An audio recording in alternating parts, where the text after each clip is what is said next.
el auspicio del Grupo Digama. ¿Quieres posicionar tu marca y ampliar tu cartera de clientes en el sector minero? Participa en la revista minera más influyente de América y haz que tu marca llegue directamente a mineras, contratistas y a los principales tomadores de decisiones del sector minero, con gran presencia en nuestra multiplataforma internacional, que incluye programa de TV, páginas web y redes sociales especializadas, con un alcance de 2.7 millones de personas. Pregunta por nuestros paquetes publicitarios anuales y anuncia en la revista Rumbo Minero, tu mejor herramienta de negocios en el sector minero. Invierte bien, invierte con los líderes. Mayor información en www.rumbominero.com. Hola, bienvenidos a Rumbo Minero a través de la señal de PBO Radio, la radio con fe, y también en su plataforma de televisión. Ya lo saben, ustedes nos sintonizan todos los sábados a las 7 de la noche, los domingos a las 10 de la mañana, a las 6 de la tarde y a las 11 de la noche. Soy César Campos, estaré en la conducción de este segmento en ausencia de Jorge León Benavides y con invitados muy especiales. Sabemos cómo anda el mundo de convulsionado a través de las medidas y contramarchas que da el presidente de los Estados Unidos, Donald Trump, en torno a la guerra comercial desatada con la República Popular China. Sobre esto vamos a conversar con el decano de la Facultad de Economía del UPC, el doctor Carlos Adrianse. También tendremos el gusto de recibir a Juan Carlos Ortiz, quien es vicepresidente del Instituto de Ingenieros de Minas del Perú, para hablar sobre la recuperación del potencial cuprífero y también de un importante foro que se desarrollará en el marco de la 37ª edición de Perumín el presente año. Nos acompañará también la doctora Pilar Benavides, quien es presidenta de la Organización Mundial de Apoyo a la Educación, OMA, que hemos abordado también su importante y fructífero trabajo algunas veces en este programa. Tiene una misión por la educación, la minería y el futuro de la juventud peruana. Conversaremos con Pilar Benavides al respecto. Y finalmente estaremos con el doctor Martín Belaúnde Moreira, excongresista, que es embajador en la República Hermana de Argentina y que es docente en Derecho Minero. Él también va a desarrollar un diplomado sobre Derecho Ambiental y Derecho Minero. Sin duda, un programa bastante nutrido de información. Vamos con las principales noticias de la semana y Gabriela Chicón.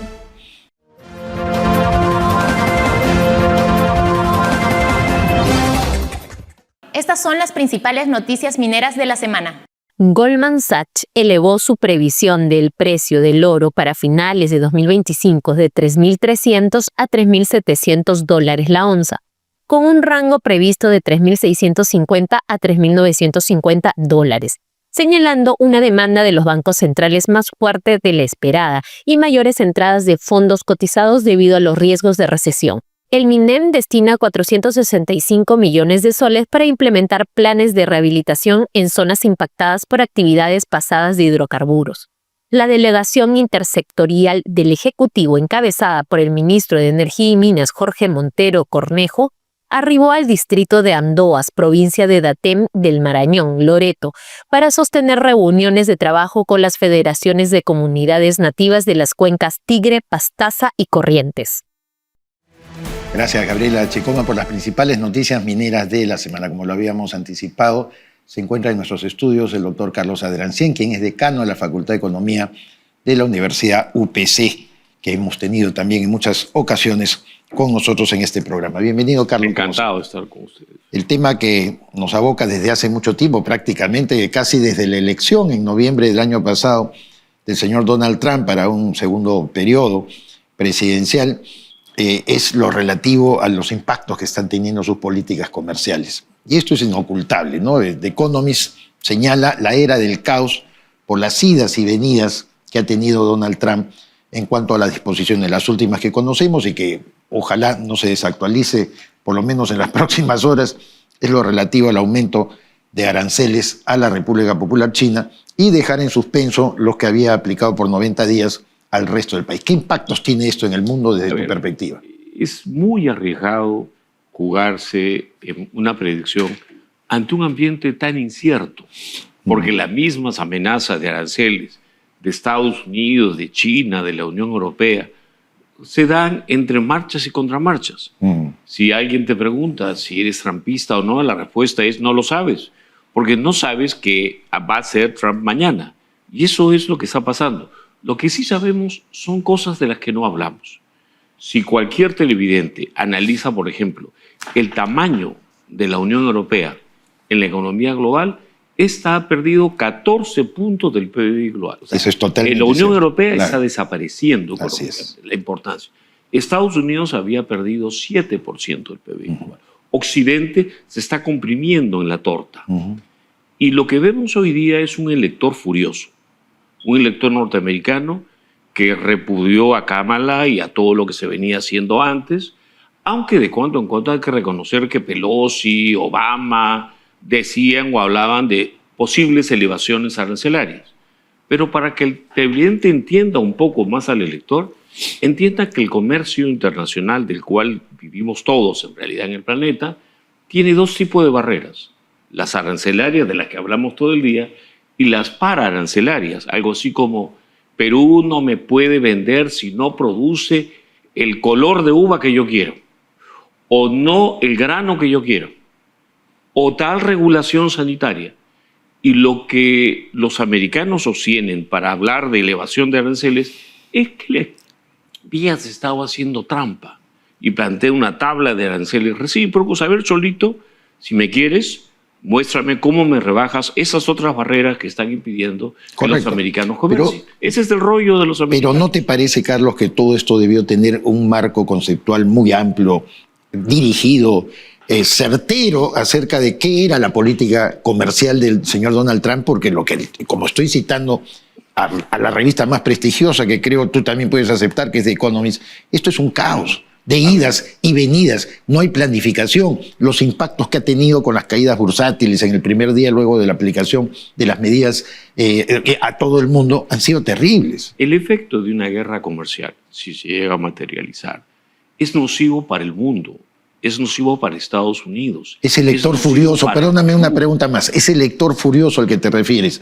¿no es acaso alguien que quiere proteccionismo, algo que tú también has combatido durante mucho tiempo? El proteccionismo para cualquier persona educada es una fuente de desgracia y de corrupción. Se protege al amiguito, se le encarece los bienes al habitante del país, pero entendamos, la guerra comercial no es aranceles. La guerra comercial tiene barreras arancelarias de las que nadie habla. A ver, no es casualidad que cualquier televidente plotea el arancel promedio, que ha bajado para todos hasta antes de que llegue Trump, y sus beneficios en términos de ganancia de producto per cápita. En Estados Unidos estos son una línea horizontal, en Europa un gran beneficio y en China un gran beneficio. A todos no les ha ido muy bien con el llamado globalismo, porque era un globalismo con trampa. Las diferencias institucionales y las barreras pararancelarias entre el resto de Estados Unidos, del mundo y Estados Unidos no es uniforme. De esto no habla. ¿Y la Organización Mundial del Comercio no era un foro adecuado para plantear estos temas, por ejemplo? Normalmente, y voy a ser un poco impertinente, los organismos multilaterales son lugares maravillosos para probar canapés e ir a recepciones. En términos de avance... La OMC, entonces, según deduzco, ¿no te parece un organismo que pueda arreglar eso? Se ha asociado a un entorno que muchos otros países, pero particularmente Estados Unidos, se han sentido fuera y de repente terminan eligiendo a un señor que dice: yo te voy a proteger, yo voy a debilitar a los chinos y a los europeos y voy a alinear la cosa. Trump es mucho más que aranceles. Lo que ha pasado con la OTAN es: no te voy a pagar la defensa más, ¿ya? Y lo que hacen los españoles, por ejemplo, es poner más barreras para ser más proteccionistas e irse de frente al hoyo. Cuidado, yo no veo el mundo como buenos y malos, veo hechos. Y en hechos, los americanos han apostado por un camino que yo no aconsejaría, pero, sin embargo, ellos son los que votan en su país y los que eligen a un personaje azafranado que le hace un gran daño a países como Canadá o México. Te digo nada más, mientras en el Perú la exportación a Estados Unidos bordea el 10%, en México es 60% y la exportación canadiense los tiene de rodillas, porque se la han llevado fácil. No han sido aliados usuales. Ya no me vas a poder notar, son difíciles de esconder las diferencias ideológicas entre los llamados occidentales. Se odiaban. Es decir, Esto para mí no me sorprende. el efecto colateral que tiene la guerra comercial, que efectivamente apunta también al lado ideológico. Tú decías, lo importante es qué impactos tiene para nuestro país. Así es. ¿Cuáles son? El Perú tiene un tratado de libre comercio, se llama Acuerdo de Promoción Comercial, con los Estados Unidos. Ha recibido un arancel, todavía no ha recibido una amenaza de un arancel de 10%, pero que el Perú puede sentarse a negociar, como ya están haciendo los chilenos, los colombianos, los mexicanos, mientras vociferan, también negocian para tratar de tener la menor barrera posible. Pero lo que debe hacer el Perú es tener el tipo de cambio en su sitio. Desregular, como dice el ministro de Economía, pero no de boca, sino en los hechos. ¿Qué debe hacer el Perú? Captar inversiones de todo el mundo para que se desvíe el comercio y la inversión hacia el Perú y reduzcamos la pobreza. Toda crisis es una oportunidad. Cuando me dicen, pero se va a generar una crisis global y el mundo se va a acabar, por eso hay que ponerle barreras a la inversión o hay que poner barreras al comercio en el Perú. Eso me genera muy mal humor. En eso tú tienes toda la razón, porque toda crisis es oportunidad. Es una oportunidad. Y el canciller Elmer Schaller, que viajó a Estados Unidos para dialogar justamente con las autoridades, Exacto. la hizo muy bien, ¿no es cierto? Yo también tengo esa misma impresión, diciendo, oiga, han dicho que el Perú no es una amenaza, ni siquiera han tratado el tema del puerto de Chancay, como mucha gente habla acá en el Perú, que en Estados Unidos se le han parado los pelos por el tema de una administración de una empresa de la República Popular China, de un puerto importante, estratégico, sin duda. Entonces, ¿cómo crees tú que se desenvuelve ese panorama en torno a algo que sí preocupa al sector minero, que era lo relativo a las barreras que le ponían a la adquisición del cobre? Nosotros tenemos una venta, o por lo menos una colocación en exportaciones en Estados Unidos muy baja, 4% creo alrededor de ello, y que no iba a significar probablemente después de 9 meses de estudio ningún impacto para nosotros. Pero ¿cómo lo ves tú? Lo que debe hacer el Perú es sentarse a conversar y sacar las máximas ventajas para el Perú. En el Perú 1/3 de la gente es pobre, pasa condiciones de vida que no deberíamos tolerar el resto de los peruanos. Y la responsabilidad del gobierno no es quedar bien con los latinoamericanos o con los chinos o con los europeos, sino jugarse por los intereses de nuestra gente que está pasando privaciones. Por lo tanto, yo me sentaría a negociar condiciones de comercio arancelarias y pararancelarias ventajosas para que ahora que muchos países tienen barreras brutales y se las van a quedar con sus barreras brutales, el Perú compita. Hay algo que suena fuerte decirlo, pero gran parte del crecimiento de China se da sobre América Latina, sobre el cadáver de América Latina, sobre que América Latina no ha crecido, que ha perdido 2 puntos también del PIB global. Vamos, nos han pasado por encima. Entonces, en estos tiempos, el Perú debe mirar al Perú, exportaciones mineras, agroexportaciones. Mira, César, nos llamamos un país exportador y un país minero. Tú haz el ratio de cuánto exporta el Perú como porcentaje de su producto en los últimos 50 años. La misma cantidad. Tenemos precios récord y somos 25% del PBI en exportación. ¿Pero qué? El mundo ha crecido. Pese a 21 acuerdos comerciales. Es que internamente hemos metido la pata. Tú haces lo siguiente. Calcula cuánto recauda el Perú por impuestos a las exportaciones, claro, a las importaciones. Y el ratio te va a salir 25% de las el arancel implícito, claro. Perdón, no 25, 20. Entonces, cuando decimos que el Perú juega libre comercio, nada señal. El Perú está poniendo un arancel implícito a todos sus y a un sector que le iba tan bien como la agroexportación. Viene el gobierno del señor Sagasti y el señor Vizcarra y comienzan a limitar. Y tenemos más TLCs que nadie. No puede ser que el arancel implícito peruano sea 20%. Pero decir esto es algo así como decir que Chile nos debe ganar en fútbol. No, por Dios, el Perú debe ganar. Tú has tocado una parte estratégica, en todo caso, de los Estados Unidos, que es lo relacionado no solamente a una guerra comercial, que le vamos a poner comillas, sino también a otra visión, como la que tiene, por ejemplo, Donald Trump de obsesión por las tierras raras en Ucrania, ¿no? En el conflicto ruso-Ucrania. ¿Cómo ves esa, digamos, obsesión o visión que tiene Trump? Entendamos al personaje. Es un gran negociador. Los gringos llamarían tricky. Se sabe todos los trucos. Y si el Perú negocia con Perú, debe no llevar relojes. Porque si al señor Trump le gusta el reloj, él va a hacer una negociación que te va a dejar sin reloj. No lo subestimemos. Tonto no es. Comete errores. ¿Qué información tendrá él? Pero es un negociador de polendas. Fíjese lo que pasó con el señor Zelensky, que le cantaron al oído en Europa, hizo una pachotada, les apagaron la luz en plena guerra, murieron un montón de ucranianos y tuvo que venir Zelensky con otra actitud. Todos los eventos tienen dos visiones. A mí la visión de Trump no me preocupa, ni tampoco la de los chinos o de los europeos. Hay que tener orgullo y mirar la visión del Perú, los intereses del Perú. Entonces, cuando te dicen, pero ¿por qué no te desgarra las vestiduras por el alza de aranceles? Porque ese es lío de gringos, lío de chinos, de europeos y de gringos. Los peruanos debemos desviar comercio hacia el Perú para que nuestra gente coma mejor, desviar inversiones hacia el Perú. Además ha sido histórico este tema que Estados Unidos ha tenido, pues, como Diego Macera lo publicó hace poco en El Comercio, ¿no? Varios periodos en los que subían los aranceles y dependía de las circunstancias todavía en las que se puede desarrollar. Exacto. Las conflagraciones mundiales que significaron para el Perú ventajas, ¿no? Luego de la Primera y Segunda Guerra Mundial, el Perú, exportando aún sus materias primas, tuvo grandes momentos, digamos, de ingreso económico. El mejor momento histórico del Perú, la izquierda lo ha bautizado como el auge falaz. Sí. Y fue auge de la verdad. Claro. Fue una maravilla.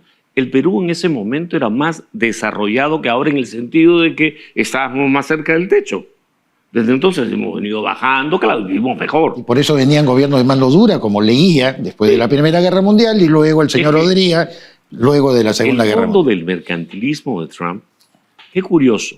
Biden es medio socialista y llega Biden medio mercantilista. Ambos son opresores. Por eso a mí no me digan que tengo simpatía por un régimen opresor. Por Dios, no. Pero ellos juegan por su interés. Todo depende de que no hagas el esfuerzo de parecerlo, pues, ¿no? No hago esfuerzo por parecer. Eso sí, yo trato de servir, no de parecer. Claro que sí. Carlos, siempre es un placer conversar contigo, además de una manera, y además muy lúdica y muy divertida, como sueles poner tú con manzanita las cosas. Y de eso se trata, ¿no? Que el público entienda perfectamente en qué contexto estamos. Y me agrada que no solamente lo veas como un tema comercial, hay una estrategia todavía mundial de reacomodo que hay que observar. El comercio es importantísimo, las guerras comerciales son nocivas, pero somos tan pequeños. Exacto. El 0.2% de los... Podemos crecer como nunca en medio de la crisis. Hay que aprovechar. Las crisis son oportunidades, como hemos mencionado. Carlos Adriancén, decano de la Facultad de Economía de la UPC, estuvo aquí con nosotros. Una pausa y retornamos. Para el año 2025, la inversión minera en el Perú superaría los $6.000 millones, consolidando al país como un destino minero clave a nivel mundial. A través de Expo Mineros y Proveedores, Minpro 2025, impulsamos las transacciones comerciales de la gran industria minera y sus proveedores. Reserva tu stand y participa en la feria minera más completa del sector. Exhibiciones, conferencias y ruedas de negocios en un solo lugar. Del 24 al 25 de junio en el Centro de Convenciones de Lima. Haz negocios con la principal fuerza económica del Perú. No te quedes fuera y separa tu stand en minproperú.com. Lo habíamos anunciado, ya se encuentra en nuestros estudios Juan Carlos Ortiz, vicepresidente del Instituto de Ingenieros de Minas del Perú, con quien vamos a dialogar sobre la recuperación del potencial cuprífero de nuestro país y un importante foro que se habrá de desarrollar en la 37ª edición de la Convención Minera Perumín el presente año. Tecnología, innovación y sostenibilidad. Juan Carlos, un placer tenerte aquí en el programa. Encantado, muchísimas gracias. Vamos a hablar primero acerca del tema que nos aboca sobre la recuperación cuprífera, porque Bloomberg, la agencia tan importante a nivel mundial, señaló que el alza de la cotización del cobre, que ha tenido su pequeño bajón a propósito de la guerra comercial desatada por Donald Trump, sin embargo, sigue generando expectativas estratégicas donde hay un reacomodo incluso focalizado en la administración de la propiedad, del suelo y el subsuelo, como es el caso, por ejemplo, de esta mina Apuchunta, en la que, siendo tierras que están administradas, por lo menos en el subsuelo, por la minera Las Bambas, sin embargo, existe una comunidad que está generando un conflicto que, vamos a decir, puede ser legítimo o ilegítimo según se pueda ver. Sin embargo, lo que nos quisiera que tú nos puedas responder tu visión sobre esta conflictividad que se está dando en torno a estos temas. Bueno, es un ejemplo más de esta desconexión que existe entre el marco regulatorio y lo que hay en la realidad. El marco regulatorio actual, con el REINFO, lo que permite es que inicien estas actividades, una evaluación ambiental, una fiscalización de cómo se están ejecutando esos trabajos, y uno de los pasos importantes para este proceso de formalización también es que tengan un acuerdo con el dueño de las concesiones, ¿no?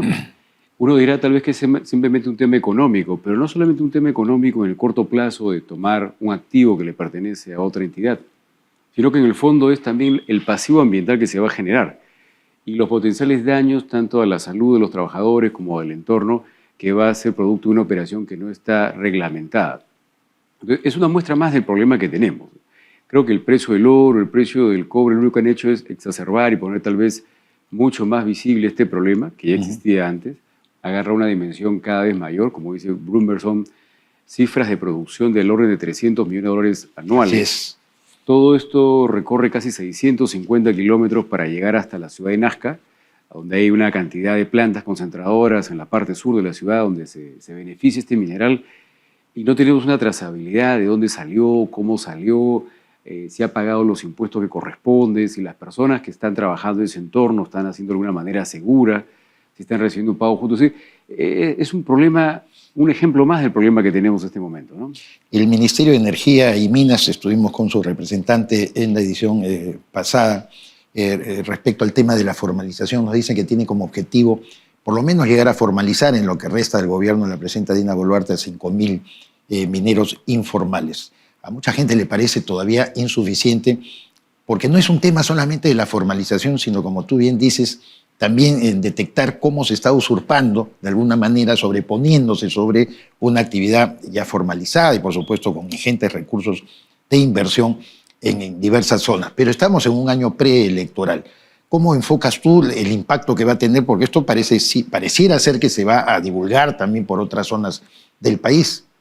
Bueno, hay primero que nada un trabajo en el Congreso ahorita para establecer un marco regulatorio para promover el trabajo legal de las pequeñas mineras y mineras artesanales. Entonces hay un marco regulatorio que está trabajando, el Instituto también está participando en ese diálogo, en esa mesa de trabajo que hay, porque lo que queremos nosotros es llevar una visión técnica de cómo se tiene que proponer un fomento sin llegar a generar lo que conocemos como tal vez superciudadano, un ciudadano que tiene más derechos que otros. Un ciudadano que no necesita hacer trámites, un ciudadano que puede empezar a producir sin necesidad de avisarle a nadie, claro, que puede imponer ciertas, en las propuestas que hay ahorita, puedes imponer servidumbres, puede tener garantías del Estado para pedir préstamos. Entonces, la figura de generar un super ciudadano claramente no es el espíritu de una ley, ¿no? Y vemos que ya hay una posibilidad de que hay una confluencia de intereses entre la parte electoral de buscar votos que vengan de esas fuentes y las próximas elecciones.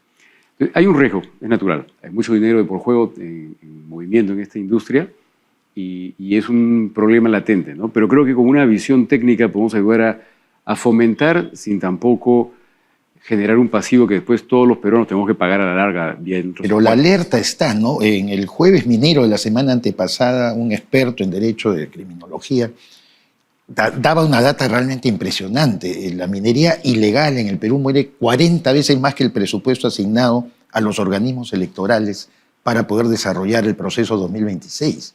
Sí, es una cantidad de dinero, no solamente que es grande, como dices, 40 veces lo del presupuesto, sino que en muchos casos se mueve mucho en efectivo, no tiene trazabilidad bancaria, no se sabe quién está detrás de esos movimientos de dinero.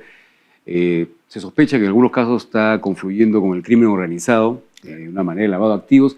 Entonces es un mecanismo, es una ventana abierta para que pueda haber muchos delitos que se cometan a través de eso y tratar de colocar esos intereses en el Congreso, ¿no? Efectivamente, una representación parlamentaria porque en este desorden de presencia de partidos que tenemos 43 organizaciones políticas que van a competir en el año 2026, es muy fácil que estos grupos organizados ilegales, además no solamente mineros ilegales, pueden asociarse con narcotraficantes, con la gente latal ilegal, con la gente que hace trata de personas, en fin, los grupos fácticos en el Perú saben moverse y pueden afectar. En el instituto ustedes miran esto con preocupación, ¿cómo lo observan? Claro, nosotros tenemos en el instituto la representación de casi 13.000 asociados de la industria minera, no solamente ingenieros de minas, son geólogos, metalurgistas, abogados, profesionales de la prensa, que colaboran en todo el ecosistema minero y conocemos de cerca la manera como actúa la minería legal y cómo actúa la minería formal, las grandes diferencias que existen entre uno y otro. Correcto. Nosotros queremos también promover la minería a pequeña escala. Eso es algo que está dentro de nuestra agenda, pero con responsabilidad. Correcto. Ahí es donde está la tarea de nosotros de tratar de ser una voz técnica al momento de discutir y elaborar estas normas y, por supuesto, aprovechar los medios de prensa para difundir un poco los riesgos que puede haber cuando una norma lleva algunas cláusulas camufladas que uno no las entiende técnicamente, pero que en el fondo estarían generando un desorden mayor del que ya existe, ¿no? Y quizás no sé si ustedes han apreciado esta campaña que se ha desatado en las últimas semanas respecto al próximo censo que se va a realizar en nuestro país, donde grupos llamados de identidad étnica en nuestro país señalan de que no debe permitirse la pregunta acerca si uno se autoidentifica como un mestizo y no un indígena o una persona nativa. Y esto tiene mucho que ver con el tema de la minería ilegal o incluso la informal que no quiere formalizarse. Respecto a que el convenio 169 de la OIT establece que para pertenecer a una organización originaria, es decir, ancestral, debe acreditarse con estudios antropológicos, con estudios profundos. En el Perú, cuando se hizo el corredor minero nada más del sur, salieron como conejos de una galera un montón de comunidades que apelaban a la idea de que esto iba a ser así. Lo del censo también hay que mirarlo con cuidado. Sí, yo creo que hay varias herramientas que pueden ser usadas de una manera correcta y también pueden, lamentablemente, generar más confusión. Yo creo que un censo siempre ayuda para el Estado saber dónde está la población, edades, intereses, preocupaciones, pero a la vez puede exacerbar ánimos de dar a entender que este lugar, por su perfil originario o la cultura que lleva o el idioma que habla, puede ser relegado y de alguna manera darle mayores derechos. Vemos que hoy día, aparte de los estudios antropológicos, una comunidad puede solicitar al Ministerio de Cultura autodenominarse comunidad aborigen. Es decir, no necesita un análisis. Si ellos de voluntad de parte se autodenominan comunidad originaria, ganan una serie de derechos. Por eso yo apelaba a lo que señala la OIT en su convenio 169, que se aplica para estos casos. Hay que demostrar esa realidad ancestral que efectivamente existe. Obviamente hay comunidades incluso no conectadas en el Perú, tenemos en nuestra selva. Eso nadie lo pone en discusión ni quieren minimizar la presencia de ellos, pero definitivamente sí hay que cuidar muy bien los términos en los cuales se le debe aceptar. Yo quería pasar contigo, Juan Carlos, finalmente al tema del foro que le llaman TIS, Tecnología, Innovación y su sostenibilidad, que se producirá en el próximo Perumín 37. Gracias. Mira, el foro TIS forma parte del espacio de Perumín, es decir, los Perumines que ya tienen más de 50 años en ediciones cada 2 años, y en este espacio nace como un momento donde los ingenieros, los profesionales intercambian opiniones técnicas. Recordemos que hoy día con el internet es algo muy simple, pero en el pasado había que físicamente ir al mismo espacio, presentar una ponencia, compartirla en una sala con los colegas, responder las consultas, las preguntas, y después había un espacio para hacer un doble clic, hacer un doble momento de preguntas. Eso ha ido creciendo, hemos crecido también desde esos orígenes al formato digital. Tenemos hoy día usualmente cerca de 500 participantes que presentan trabajos técnicos en 6 categorías distintas: geología, minería, metalurgia, lo que llamamos hoy día minería 4.0, todo lo que es referido a ESG, es decir, social, ambiental y seguridad, y la parte de legal y tributario. Son 6 categorías que incluyen a todo el ecosistema minero, y en cada una de esas categorías tenemos múltiples ponentes que traen propuestas, traen novedades, traen resultados de investigación tecnológica del Perú y del extranjero y la comparten en este foro con todo. ¿Cuál es el límite para presentar las propuestas? El límite, en esta primera etapa estamos recibiendo lo que llamamos los resúmenes técnicos hasta el 27 de abril. 27 de abril.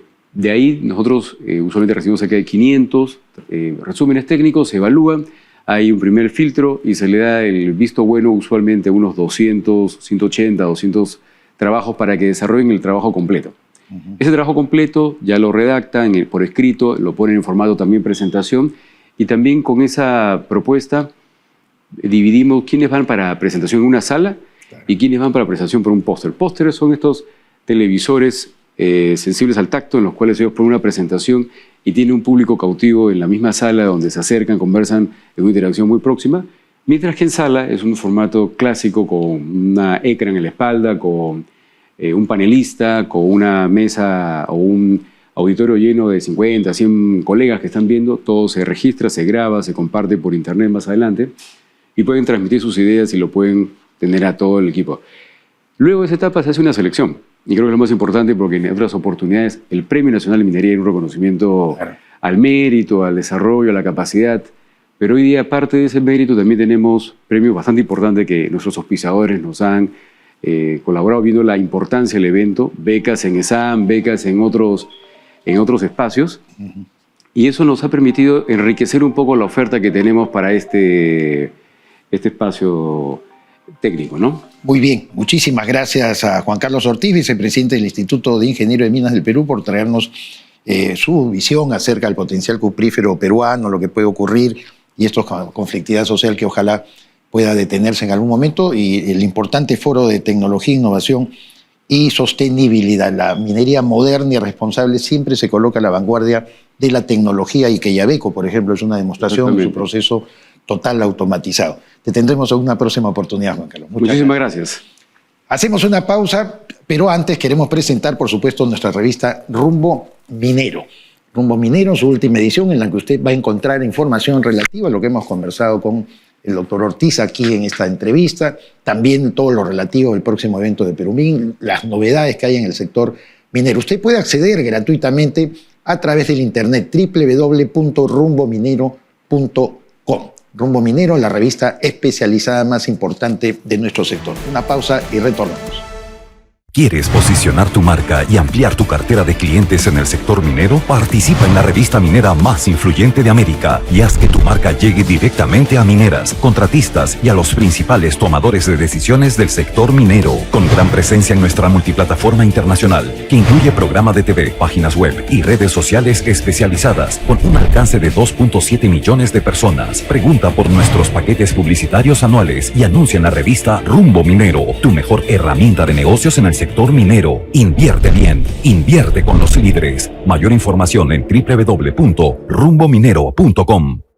Tenemos el gusto de recibir en este segmento al doctor Martín Belaúnde Moreira, un destacado académico del derecho minero, que va a dictar un diplomado de derecho ambiental minero en los próximos meses, semanas, y sobre el cual vamos a tratar ese tema. Pero recordemos, el doctor Martín Belaúnde Moreira también fue nuestro embajador en la República Hermana de Argentina y al mismo tiempo congresista de la República. ¿Qué tal, Martín? ¿Cómo estás? Bienvenido, como siempre, a Rumbo Minero. Muchísimas gracias por invitarme. Yo quisiera agregar que también he sido ejecutivo de empresas mineras. He sido más de 20 años abogado de empresas mineras y de hidrocarburos. Fui hace muchos años representante de Minpeco también. Gerente general de Minpeco y comercialicé los minerales peruanos en esa época. Abordemos ahora justamente algo que se vincula al tema que probablemente vas a dictar en este interesante diplomado de Derecho Ambiental Minero. La situación tan grave que compromete la informalidad y, como no, la ilegalidad minera, ya como un aspecto estratégico del mismo desarrollo de esta industria extractiva. Mi querido César, el Perú está viviendo un boom minero. Hemos tenido el año pasado 74.000 millones de exportaciones, de los cuales 42.000 millones de dólares han sido exportaciones mineras. Pero al mismo tiempo tenemos el flagelo de la minería ilegal, que no debe ser confundida con la minería, con la pequeña minería, ni con la minería artesanal. Ni la artesanal ni la informal. La minería ilegal en los sitios donde se desarrolla, que son muchos, pero particularmente en Puno y Madre de Dios, tiene un efecto fatal. Desertifica la Amazonía peruana. Y debemos luchar contra ella y debe ser erradicada. Sí, desde ese aspecto, ¿cómo has elaborado lo del diplomado? ¿Cómo se va a capacitar a alguien respecto a esto? El diplomado consta de 8 sesiones. 4 dedicadas al derecho ambiental y 4 dedicadas al derecho minero. Es un curso teórico práctico en donde nosotros vamos a absorber, a enfrentar, a abocarnos a los aspectos fundamentales del derecho ambiental y su incidencia en la actividad minera. Entonces, es absolutamente indispensable que la actividad minera formal, sea de la mediana o de la gran minería, sea de la pequeña minería o de la minería artesanal, respete el ambiente. Porque el ambiente es esencial para la vida del Perú, para la preservación de los recursos naturales peruanos, no solo mineros. Y la minería se desarrolla, ilegal se desarrolla en muchas partes. Incluso se desarrolla minería ilegal no metálica en la provincia de Lima.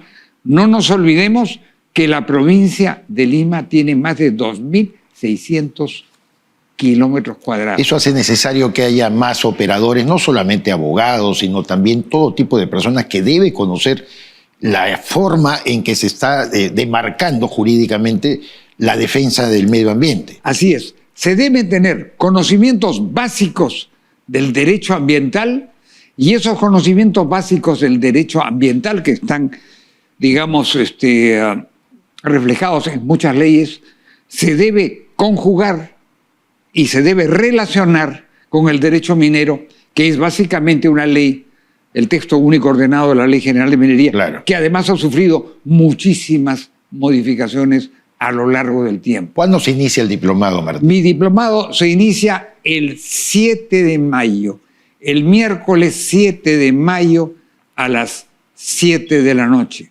Comprende 8 sesiones.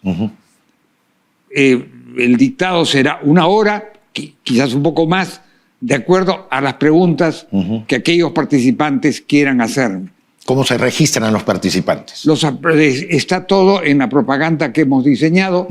Hemos señalado dónde deben, a través de una pequeña empresa tecnológica, por Captep, hemos indicado dónde deben registrarse. De acuerdo. Y también el pequeño costo, en 2 mitades, de ese breve curso, esencial para el conocimiento del derecho ambiental, del derecho minero y el buen desarrollo de esa actividad económica que en estos momentos ha significado, de los 74.000 y pico millones de dólares de exportaciones, 42.000 millones de dólares.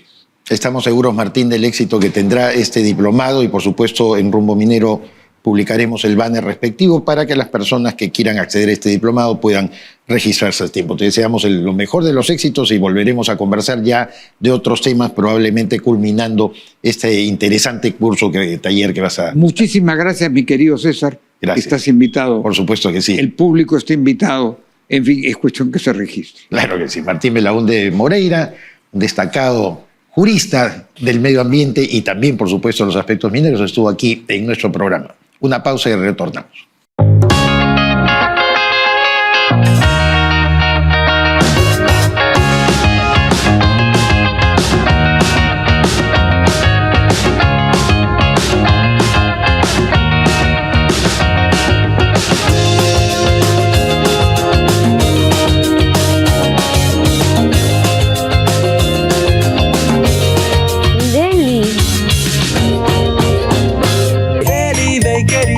¡Qué rico! En un mundo industrializado, la seguridad es lo más importante.